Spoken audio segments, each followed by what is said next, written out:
প্লেসে সব ধরনের পোশাক পরতে পারবেন, আপনার কোট আন কোট পোশাকের স্বাধীনতা নিশ্চিত করা হবে, কিন্তু আপনার হিজাব পরতে আপনি পারবেন না। উমর রাদিয়াল্লাহু আনহু বলেছেন যে আল্লাহ আমাদেরকে সম্মানিত করেছেন দ্বীনের মাধ্যমে, আমরা কি নিয়ন্ত্রিত হই না নিয়ন্ত্রণ করি, কিন্তু তাদের সন্তানদেরকে যখন পড়ানো হবে তখন তাদের কোনো বক্তব্যকে গ্রাহ্য করা হয় না। আসসালামু আলাইকুম ওয়া রাহমাতুল্লাহ। নাহমাদুহু ওয়া নুসাল্লি আলা রাসূলিহিল কারীম। আউযু বিল্লাহি মিনাশ শাইতানির রাজীম। বিসমিল্লাহির রহমানির রহিম। আজকের সেমিনারের বিষয় হলো বাংলাদেশি ইসলাম বিদ্বেষ।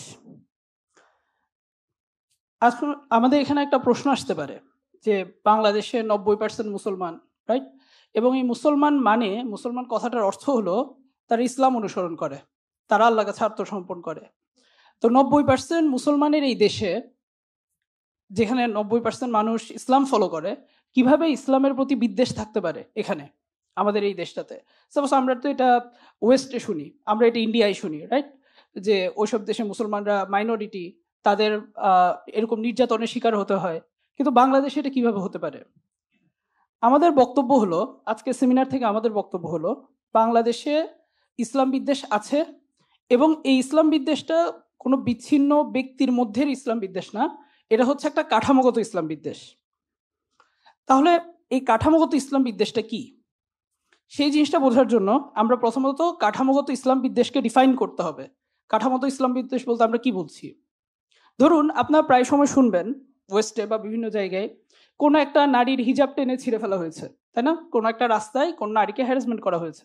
এটা এক ধরনের ইসলাম বিদ্বেষ, যে কিছু মানুষের মধ্যে, কিছু গ্রুপের মধ্যে একটা ইসলাম বিদ্বেষ আছে, ইসলাম বিদ্বেষী একটা গ্রুপের মধ্যে, তারা রাস্তায় মাঝে মধ্যে মুসলমানদের উপর আক্রমণ করে। এটা হলো এক ধরনের ইসলাম বিদ্বেষ। কিন্তু আমরা যে ইসলাম বিদ্বেষটা কথা বলছি, যে কাঠামোগত ইসলাম বিদ্বেষ, কাঠামোগত ইসলাম বিদ্বেষ মানে হলো যে আমাদের যে ওভারঅল সোশ্যাল স্ট্রাকচার, আমাদের যে রাষ্ট্র, আমাদের যে রাজনীতি, অর্থনীতি, প্রতিটা জায়গার মানুষগুলোর মধ্যে এবং পলিসিগুলোর মধ্যে যারা দিন পালন করে এমন মুসলমান এবং দিনের ব্যাপারে একটা বৈষম্য আছে। ব্যাপারটা কেমন? আপনারা দেখবেন যে যখন একটা নির্দিষ্ট ইসলামী দলের কেউ মারা যায় বা একটা দিন পালন করা কোনো আলেম মারা যায়, তখন সেটার ন্যারেটিভটা কেমন হয়, সেটার প্রচারটা কিভাবে হয়। আবার আমরা দেখি যখন একজন সেকুলার কেউ মারা যায় বা সেকুলার কেউ আক্রান্ত হয় রাষ্ট্র দ্বারা, তখন সেটার ন্যারেটিভটা কেমন হয়। এটা সামনে আমরা আরো ব্যাখ্যা করব, বাট এই জিনিসটা তো আপনারা বুঝতে হবে যে যখন তারা নিউজ চুজ করে, যখন তারা নিউজ সিলেক্ট করে, যখন তারা নিউজ প্রচার করে এবং কিভাবে প্রচার করবে, এই জিনিসটা তাদের আলাদা একটা ফিল্টার আছে, আলাদা একটা ছক আছে, ঠিক আছে? সো এই যে দেখুন যে মিডিয়ার যে ফিল্টার এবং ছক, যে পলিসি, এই জিনিসটার মধ্যে ইসলাম বিদ্বেষ লুকিয়ে আছে। যেই বিদ্বেষে দাড়ি টুপিওয়ালা মানুষরা একভাবে চিহ্নিত হয়, কিন্তু সমাজের সাধারণ মানুষ, কোট আনকোট সাধারণ মানুষ, তারা হচ্ছে অন্যভাবে তাদেরকে দেখা হয়। আমাদের সমাজে এই যে কাঠামোগত ইসলাম বিদ্বেষ, এই ইসলাম বিদ্বেষটা হঠাৎ করে আসেনি।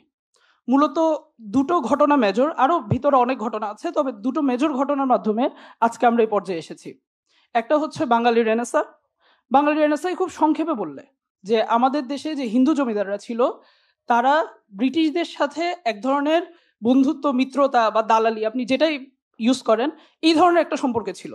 সো তারা ব্রিটিশদের যে কোট আনকোট সেকুলারিজম, তাদের যে আলোকিত সভ্যতা, তাদের যে এনলাইটেনমেন্ট, এগুলো গ্রহণ করে তারা একটু আলোকিত হয়ে উঠেছিল, রাইট? এবং মুসলমানরা এই জিনিসটা গ্রহণ করেনি। মুসলমানরা যে পশ্চিমাদের যে আগ্রাসন, পশ্চিমাদের যে সাংস্কৃতিক এবং সামরিক আগ্রাসন, এই জিনিসটার বিরুদ্ধে সবসময় একটা থ্রেট ছিল।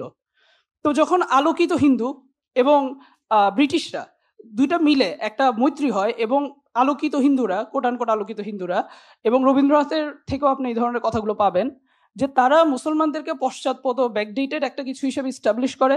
মুসলমানরা হচ্ছে চাষাভূষা, তাদেরকে এইভাবে করে ট্রিট করে, এবং ব্রিটিশরাও তাদের প্রধান সমস্যার একটা সমাধান পেয়ে যায়, ঠিক আছে? এটা গেল একটা সময়। 2 নম্বর সময় হলো যখন পাকিস্তান সৃষ্টি হয়। পাকিস্তান সৃষ্টির পরে আমাদের এখানে পূর্ব পাকিস্তান বা এখন বাংলাদেশ, আমাদের এখানে পাকিস্তানের বিরুদ্ধে একটা বয়ান দাঁড় করানো হয়, পাকিস্তানের বিরুদ্ধে একটা বাঙালি জাতীয়তাবাদী বয়ান দাঁড় করানো হয়। এই যে বাঙালি জাতীয়তাবাদী যে বয়ান, এই বয়ানটা আপনি কিসের বিরুদ্ধে দাঁড় করাবেন? আপনার তো কোনো একটা পাকিস্তানের বিরুদ্ধে দাঁড় করাতে হবে, রাইট? সো পাকিস্তান তৈরি হয়েছিল ইসলামের নামে, পাকিস্তান তৈরি হয়েছিল মুসলিম জাতীয়তার নামে। সো তারা ইসলাম এবং মুসলিম জাতীয়তার বিরুদ্ধে বাঙালি জাতীয়তাবাদের এই বয়ানটা দাঁড় করায়। তো এই দুইটা বড় বড় ঘটনা আমাদের সমাজে ইসলাম বিদ্বেষকে শেপ করে। আমরা 5টা সেগমেন্টে দেখব যে আমাদের সমাজে কিভাবে প্রতি রন্ধ্রে রন্ধ্রে ইসলাম বিদ্বেষ ঢুকে আছে। একটা হলো চাকরি, একটা আইন প্রয়োগকারী সংস্থা বা রাষ্ট্র, মিডিয়া, বিভিন্ন প্রতিষ্ঠান এবং সাংস্কৃতিক ইসলামোফোবিয়া। এই 5টা সেগমেন্টে আমরা দেখব যে কিভাবে আমাদের সমাজে কাঠামোগত ইসলাম বিদ্বেষ প্রবেশ করেছে। প্রথমত আমরা দেখি যে আমাদের বিভিন্ন প্রতিষ্ঠানে চাকরির ক্ষেত্রে কিভাবে ইসলাম বিদ্বেষটা ফুটে ওঠে। যেমন আপনারা লক্ষ্য করুন যে বিভিন্ন চাকরিতে যখন আপনি নিয়োগপ্রাপ্ত হন, যখন আপনার একটা চাকরি পরীক্ষা দিতে হয় বা এমন কিছু, তখন এবং চাকরি করার সময় যে ওয়ার্ক প্লেস, সেখানে যে কর্মক্ষেত্রে যে একটা এথিক্যাল ম্যানার আছে সেখানে, এবং আপনাকে চাকরি থেকে বহিষ্কার করা, এই প্রতিটা ক্ষেত্রে আমরা ইসলাম বিদ্বেষ দেখতে পাই। প্রতিটা ক্ষেত্রে ইসলাম বিদ্বেষের উদাহরণ আছে। এই যে আপনারা দেখছেন যে দাড়ি থাকায় চাকরি হয়নি আড়ং, ঠিক আছে, ব্র্যাকের একটা প্রতিষ্ঠান আড়ং। ব্র্যাক আমরা জানি যে তারা এলজিবিটি ইসলাম বিদ্বেষ অনেক কিছু প্রচার করে আমাদের দেশে। এট দ্য সেম টাইম আড়ং যে দাড়ি রাখার কারণে একটা মানুষ যোগ্য, একটা মানুষ এই কাজটা খুব ভালোভাবে হ্যান্ডলিং করতে পারবে, কিন্তু দাড়ি রাখার কারণে তাকে চাকরি দেওয়া হচ্ছে না। কেন? এই দাড়ির প্রতি বিদ্বেষটা কেন? কারণ দাড়ি এনাফ সেকুলার না, এনাফ সভ্য না, কোট আন কোট, এই আড়ং এবং ব্র্যাকের দৃষ্টিভঙ্গিতে। তো এছাড়াও আমরা দেখি যে আমাদের যে বিসিএস এক্সাম, যে সিভিল সার্ভিসের যে এক্সাম, এই এক্সামে এটা একটা ওপেন সিক্রেটের মতো বিষয়। এটা আসলে সিক্রেটও না যে আপনি দাড়ি রাখার কারণে বা আপনি ইসলামী অ্যাটায়ার পড়ে যাওয়ার কারণে আপনাকে ভিন্নভাবে দেখা হয় এবং আপনার চাকরির পাওয়ার পসিবিলিটি অনেক বেশি কমে যায়। এবং যারা বিসিএস পরীক্ষা দিয়েছেন বা ভাইভাতে যাবেন তারা মোটামুটি সব এটা জানেন, এবং বিভিন্ন সময় এই বিষয়টা নিয়ে কথা হয়েছে, অনেকে এই ব্যাপারটার প্রতিবাদ করেছেন। এরপর আমরা দেখি যে একজন প্রফেসর, তিনি অন্য একটা বড় পাবলিক ইউনিভার্সিটিতে টিচার, কিন্তু ঢাকা ভার্সিটিতে তাকে বাদ দেওয়া হয়। তার যথেষ্ট যোগ্যতা থাকা সত্ত্বেও তাকে বাদ দেওয়া হয়। কেন? কারণ তার ব্যাকগ্রাউন্ড হচ্ছে মাদ্রাসা ব্যাকগ্রাউন্ড, তিনি মাদ্রাসা থেকে এসেছেন। এজন্য তিনি ওয়ার্ল্ড ক্লাস পিএইচডি বা ওনার বড় বড় ডিগ্রি সব থাকা সত্ত্বেও ওনাকে নেওয়া হয়নি, কারণ ইসলামের প্রতি একটা বিদ্বেষের জায়গা থেকে। এটা তো গেল চাকরিতে নিয়োগের কথা।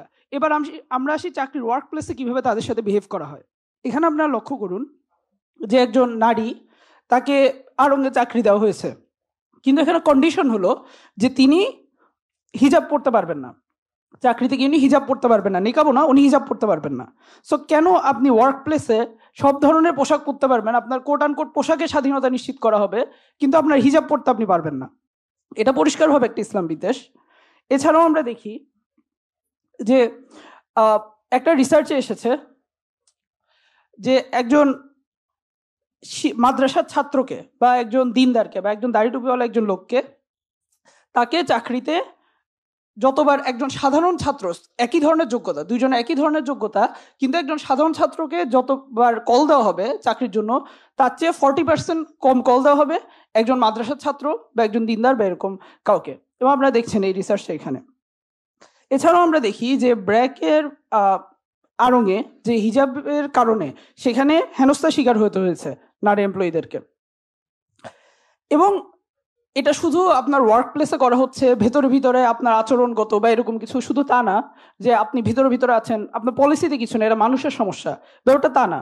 ব্যাপারটা হচ্ছে এটার জন্য যেরকম আমরা নিয়োগ বন্ধ হয়ে যাচ্ছে, ওয়ার্ক প্লেসে সমস্যা হচ্ছে, একই সাথে আপনাকে বেরো করে দেওয়া হচ্ছে। এই যে আপনারা লক্ষ্য করুন, কিছুদিন আগে নর্থ সাউথে ক্লাসরুমে একজন ধার্মিক শিক্ষক, তিনি হাদিস বলেছেন, এজন্য এটাতে অফেন্ডেড হয়ে গেছে মানুষজন, এবং এজন্য ওনাকে চাকরি থেকে বের করে দিয়েছে, এবং ওনার জন্য আন্দোলন হওয়া সত্ত্বেও উনি ওনার চাকরিটা ব্যাক পাননি। এরপর এই শিক্ষক, উনি হচ্ছে একজন বিখ্যাত জনপ্রিয় শিক্ষক, কিন্তু একটা নির্দিষ্ট জঙ্গি হামলার পরে কোনো প্রকার প্রমাণ ছাড়া উনি শুধু ধার্মিক শিক্ষক, ওনার সাথে কোনোভাবে যুক্ত করে ওনাকে ভার্সিটি থেকে বের করে দেওয়া হয়েছে, এবং ওনার বিরুদ্ধে কোনো মামলা নেই, কোনো প্রকার কোনো সংযোগ নেই, কিছু নেই, ওনাকে বের করে দেওয়া হয়েছে। তো যে ঘটনাগুলো আপনাদেরকে বলছি, এই প্রতিটা ঘটনা হচ্ছে একটা টিপ অফ দ্য আইসবার্গ। যেমন আমাদের কিছু ভাই 1 বছরের ইয়াটা দেখেছেন, 1 বছরে কতটুকু হিজাব এবং নিকাব বিদ্বেষ ছিল, এরকম একটা রিসার্চ ওনারা দেখেছেন। ওনারা মাত্র 1 সপ্তাহ ঘাটাঘাটি করে 60টা পেয়ে গেছেন, আব্দুল্লাহ রায়হান ভাইদের ওনারা। কিন্তু চিন্তা করুন যে আমি যা বলছি মাত্র 3, 4, 5, 6টা উদাহরণ, এটা আমাদের প্রতিদিনকার ঘটনা, এবং পাবলিক থেকে প্রাইভেট সব ইনস্টিটিউশনে আমরা সমাজের মানুষের মধ্যে এই ইসলাম বিদ্বেষ দেখি, এবং পলিসিগত জায়গা থেকে আমরা বিভিন্ন ধরনের ইসলাম বিদ্বেষ তাদের মধ্যে দেখতে পাই। আপনাকে একটা বার্তা দেওয়া হচ্ছে, আপনি যখন সমাজে অংশগ্রহণ করবেন, আপনি যখন অর্থনৈতিক সমৃদ্ধি বা সমাজের সামাজিক এবং অর্থনৈতিক উন্নয়নে অংশগ্রহণ করবেন, আপনার দিনকে বাদ দিয়ে আসতে হবে, আপনাকে দিনকে ছেড়ে দিয়ে আসতে হবে, আপনাকে সুশীল ভদ্র সেকুলার হয়ে সামনে আসতে হবে। যদি আপনি দিন নিয়ে আসেন তাহলে আপনি এই সমাজে অংশগ্রহণের যোগ্য না। এরপর আমরা দেখি যে আইন প্রয়োগকারী সংস্থা এবং রাষ্ট্র থেকে কিভাবে ইসলাম বিদ্বেষ হয়। এই আইন প্রয়োগকারী সংস্থা এবং রাষ্ট্রের যে ইসলাম বিদ্বেষ, এই ইসলাম বিদ্বেষটা হচ্ছে সবচেয়ে ভয়াবহ রকমের ইসলাম বিদ্বেষ। ধরুন আপনাকে আড়ং থেকে বের করে দিল, আপনি কি করবেন? আপনি আরেকটা জায়গায় চাকরি করবেন, আপনি হচ্ছে অনেক কষ্ট করে, কেউ 100% কষ্ট করলে আপনি 200% কষ্ট করে গিয়ে চাকরিটাতে ঢুকবেন। কিন্তু যখন আপনার আইন প্রয়োগকারী সংস্থা এবং রাষ্ট্র তারা যখন এই ইসলাম বিদ্বেষটা ধারণ করে, তখন আপনার জীবন শেষ, আপনার জীবন শেষ, আপনার ক্যারিয়ার শেষ, আপনার পরিবার শেষ।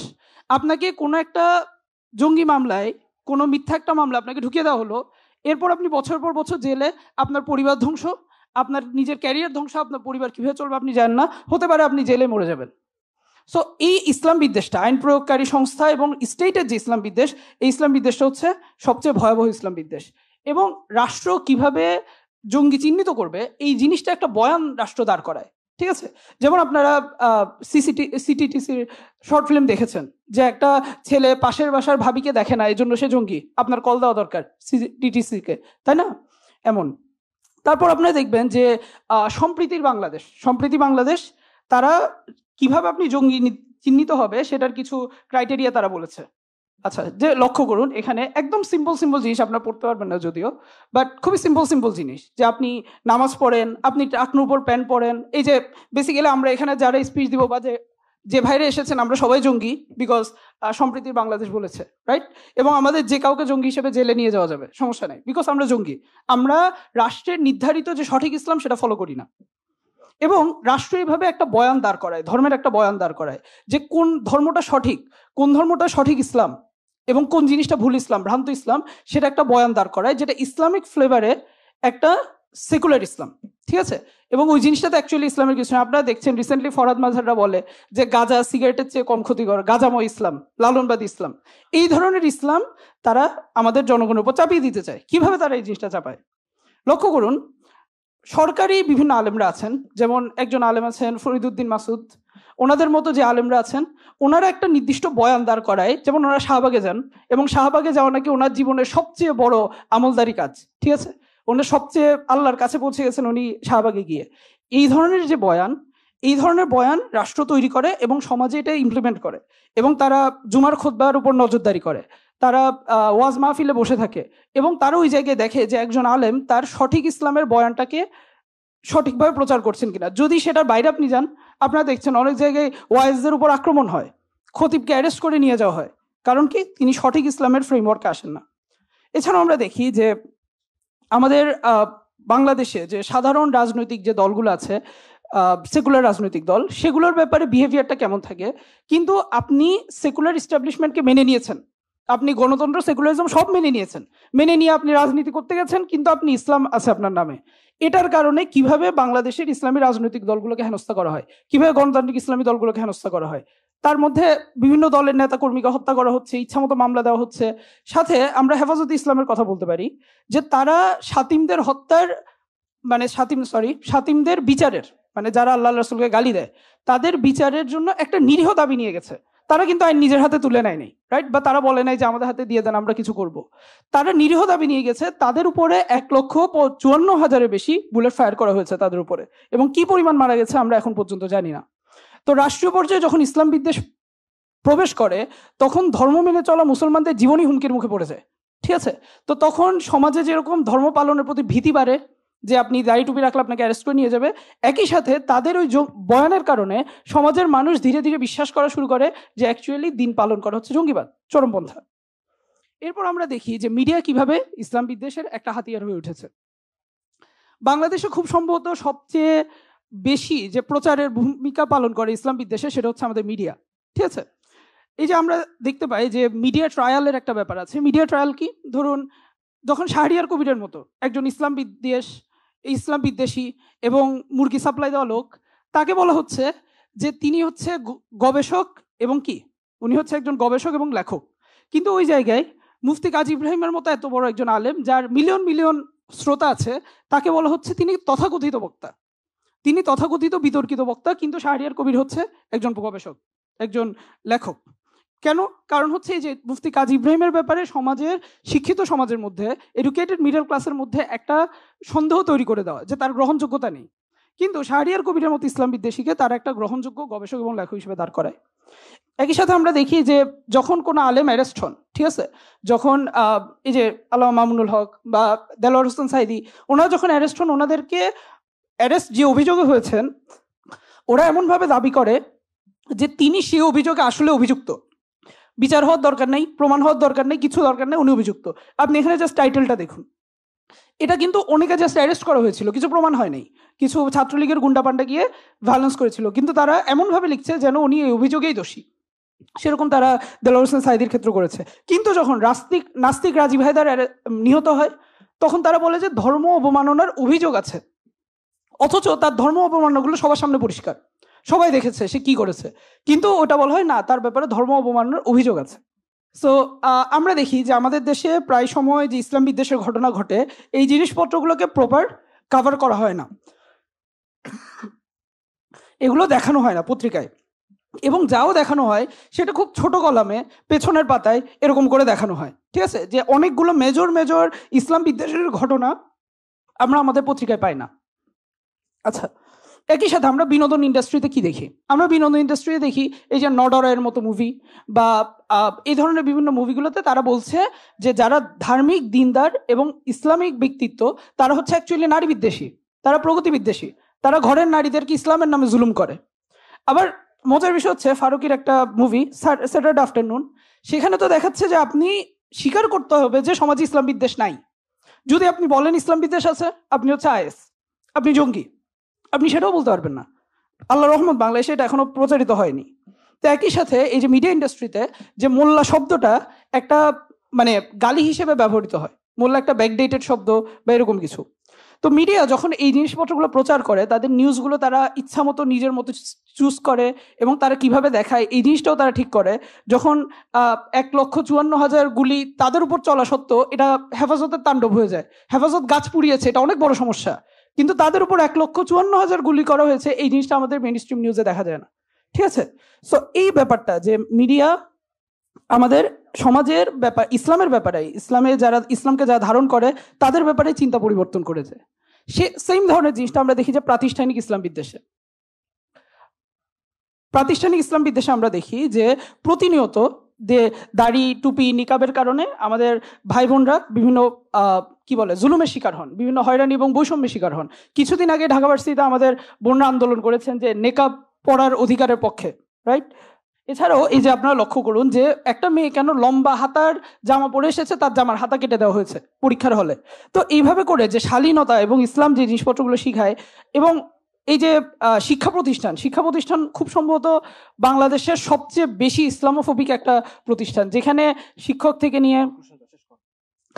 থেকে নিয়ে অথরিটি, তারপর হচ্ছে ছাত্রলীগ, এবং সবাই ইসলাম বিদ্বেষ দেখায় এবং ইসলাম বিদ্বেষের মুখোমুখি হয় ছাত্র, শিক্ষক সবাই। ঠিক আছে, সো এছাড়াও আমরা দেখি যে এই যে নিকাবের কারণে যে ধরনের ট্রিটমেন্টগুলো করা হয়, তাদের কোনো বিচার করা হয় না, কিছু করা হয় না, কিন্তু তা সত্ত্বেও মানে অথচ টিপ নিয়ে হেনস্থা করার কারণে একজন পুলিশ অফিসারের চাকরি চলে যায়, এই জিনিসটা আমরা লক্ষ্য করেছি। এছাড়াও ঢাকা ভার্সিটিতে কোরআন তেলাওয়াত কর্মসূচি পালন করতে দেওয়া হয়নি, এই জিনিসটাও আমরা দেখেছি। এছাড়াও আমরা দেখছি যে এখানে আপনারা লক্ষ্য করুন যে গণ ইফতারে ছাত্রলীগ আক্রমণ করেছে, এই জিনিসটাও আমরা জানি। বিভিন্ন জায়গায় ছাত্রলীগ গণ ইফতারের মতো, ইফতার মাহফিলের মতো একটা নিরীহ প্রোগ্রামে আক্রমণ করেছে।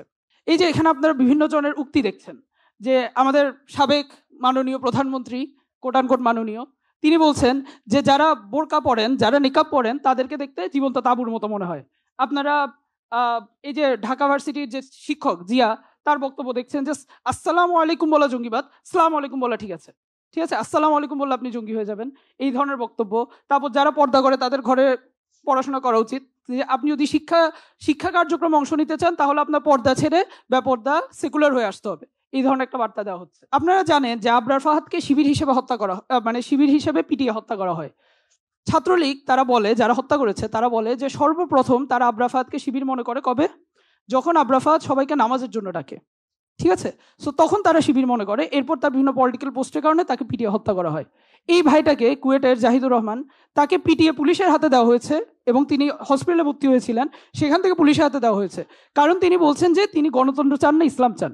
অর্থাৎ একটা সিম্পল ইসলামিক যে অ্যাসপাইরেশন, পলিটিক্যাল অ্যাসপাইরেশন, সেটার জন্য আপনাকে অ্যারেস্ট করা হচ্ছে। উনি কিন্তু খেলাফত প্রতিষ্ঠার কোনো কাজ করেছেন বলেও কেউ জানি না বা এরকম কিছু, জাস্ট আপনি বলতেও পারবেন না, বললে আপনাকে শিবির বলে পিটিয়ে হসপিটালে পাঠানো হবে। তো আমরা দেখলাম যে বাংলাদেশে কাঠামোগত ইসলাম বিদ্বেষ আছে, এই জিনিসটা আমরা 5টা সেগমেন্টে প্রমাণ করলাম। এবং Islamophobia in Muslim majority countries বইটাতে একটা সুন্দর কথা আছে যে আপনার সংখ্যাধিক্যের ভিত্তিতে আপনার যে সামাজিক শক্তি, এটা নির্ধারিত হয় না। আপনার সামাজিক শক্তি নির্ধারিত হয় ক্ষমতার কাঠামোর সাথে আপনার সম্পর্কের ভিত্তিতে। আমরা কি নিয়ন্ত্রিত হই না নিয়ন্ত্রণ করি? আমরা নিয়ন্ত্রিত হই। এই যে যারা দিন পালন করেন, যারা দাড়ি টুপি আছে, যারা দিনকে ভালোবাসেন, এরা বাংলাদেশে একটা অনেক বড় অংশ, কিন্তু তাদের সন্তানদেরকে যখন পড়ানো হবে তখন তাদের কোনো বক্তব্যকে গ্রাহ্য করা হয় না, যেটা নিয়ে মেহেদী হাসান ভাই কথা বলবেন। এছাড়াও আমরা দেখি যে আমাদের সমাজে যে মিডিয়া ন্যারেটিভ, যে শিক্ষা ব্যবস্থা, এই ধরনের কিছু খুব অল্প কিছু সাংস্কৃতিক জমিদাররা নির্ধারণ করে। এই যে সৈয়দ জামিল শিল্পকলা একাডেমির যে যিনি করেছেন, তিনি কি বলছেন যে 72-এর সংবিধান, 72-এর যে মুজিববাদী সংবিধান, সেটা অনুসারে সমাজ থেকে ধর্মকে মুছে ফেলতে হবে, সমাজে ধর্মের যে এক্সপ্রেশন সেটাকে মুছে ফেলতে হবে। এই ধরনের ব্যাপারগুলো আমরা দেখতে পাচ্ছি। সো আমি খুবই সিম্পলি একটা কথা বলে শেষ করব। যখন আমাদের সামনে অনেক আমরা দেখি যে ইসলাম বিদ্বেষ অনেক ধরনের, আমাদের উপর জুলুম করা হচ্ছে, রাষ্ট্র জুলুম চাপিয়ে দিচ্ছে, সাংস্কৃতিক জমিদাররা চাপিয়ে দিচ্ছে, তখন মুসলমানদের বাই ডিফল্ট একটা রিয়াকশন হয়। সেই রিয়াকশনটা হচ্ছে আমরা দিন নিয়ে হীনমন্যতায় পড়ে যাই, আমরা আপোষ করা শুরু করি, আমরা সেকুলারদের কাছে যাই, তাদের সাথে সেলফি তুলি, আমরা মনে করি কোনোভাবে সেকুলাররা আমাদেরকে রক্ষা করবে, তারা আমাদেরকে ভালোবাসবে। কিন্তু যতক্ষণ পর্যন্ত আল্লাহ কোরআনে যে কথা বলেছেন এই জিনিসটা আমরা বাস্তবে দেখতে পাই, যতক্ষণ পর্যন্ত দিনের শেষ চিহ্নটাও আপনার মধ্যে থেকে মুছে না যাচ্ছে, ততক্ষণ সে আপনাকে ঘৃণা করে, ততক্ষণ সে আপনাকে গুলি করে, ততক্ষণ সে আপনাকে জেলে দেয়। এটা গণতান্ত্রিক ইসলামী রাজনৈতিক দলগুলোর উদাহরণ থেকে আমরা দেখতে পাই। এই পথে কোনো সম্মান নেই, বরং এই পথে আমরা আমাদের দিনকে ছেড়ে দিই, আমাদের প্রজন্ম আরো বেশি করে দিন ছাড়ে। আরেকটা পথ আছে, যে পথটা একটু কঠিন, কিন্তু সেটাই সম্মানের পথ, সেটা হচ্ছে আমাদের সাহাবায়ে কেরামের পথ। সূরা আল ইমরানে 173 নম্বর আয়াতে আল্লাহ বলছেন যে মুনাফিকরা যখন মুসলমানদেরকে বলে যে তোমাদের সামনে অনেক বড়, কাফেররা এক হয়ে গেছে, অনেক বড় সৈন্য নিয়ে তোমাদেরকে মারতে আসতেছে, তখন মুসলমানরা কি বলে, তখন মুমিনরা কি বলে? তাদের ঈমান বেড়ে যায়। তখন তারা বলে এটার ওয়াদায় আমাদেরকে আল্লাহ রাসূল করেছিলেন। সো আমাদের সাহাবাদের মধ্যে যারা সব আপনি ইসলাম বিদ্বেষের যতগুলো উদাহরণ এখানে দেখালাম, আমাদের সাহাবাদের উপরে যে ইসলাম বিদ্বেষ হয়েছে তার ধারে কাছে এগুলো কিছু নেই। এবং আমাদের সাহাবারা হচ্ছেন পৃথিবীর ইতিহাসের সবচেয়ে বেশি ইসলাম বিদ্বেষের শিকার হওয়া জেনারেশন। কিন্তু আমাদের সেই সাহাবারা কি দিন ছেড়ে দিয়েছেন? আবু জেহেলের কাছে গিয়ে বলেছেন না না ভাই, আমরা আসলে তোমার মতো না, আমাদেরকে একটু বাঁচতে দাও? ওনারা কি আবু জেহেলের সাথে সুর মিলিয়ে রাসূলকে জাদুকর কবি বলেছেন? নাউজুবিল্লাহ। ওনারা তো এরকম কিছু বলেননি। ওনারা বুকে উত্তপ্ত রোদের মধ্যে বুকে পাথর নিয়ে ওনারা আল্লাহর একত্ববাদের সাক্ষ্য দিয়েছেন। সো এই যে আমরা যে এই জিনিসটা হয় যে আমরা নিজেদেরকে পরিবর্তন করে ফেলি, আমরা যে দিনকে স্যাক্রিফাইস করি, এই জিনিসটা আমাদেরকে সম্মান দেয় না। কারণ উমর রাদিয়াল্লাহু আনহু কি বলেছেন? উমর রাদিয়াল্লাহু আনহু বলেছেন যে আল্লাহ আমাদেরকে সম্মানিত করেছেন দিনের মাধ্যমে, আমরা যদি দিন থেকে সরে যাই তিনি আমাদেরকে অসম্মানিত করে ছাড়বেন। এই এতক্ষণ যে উদাহরণগুলো বললাম, এগুলো কি আমাদের অসম্মানের উদাহরণ না? আমাদেরকে জায়গায় জায়গায় অসম্মান করা হচ্ছে না? এর কারণ কি? আমাদের সমাজে কি ইসলাম আছে? ইসলাম নেই। দিন পালন করা মুসলমান কতটুকু আছে? সেটা আমাদের সমাজে নেই। সো এটাই হচ্ছে আমাদের সমস্যা, এবং সমাধানটা আমাদেরকে দিনকে শক্তভাবে ধারণ করে সাহাবাদের পথ অনুসারে করতে হবে। ওয়া মা তাওফিক ইল্লা বিল্লাহ। আসসালামু আলাইকুম ওয়া রাহমাতুল্লাহ।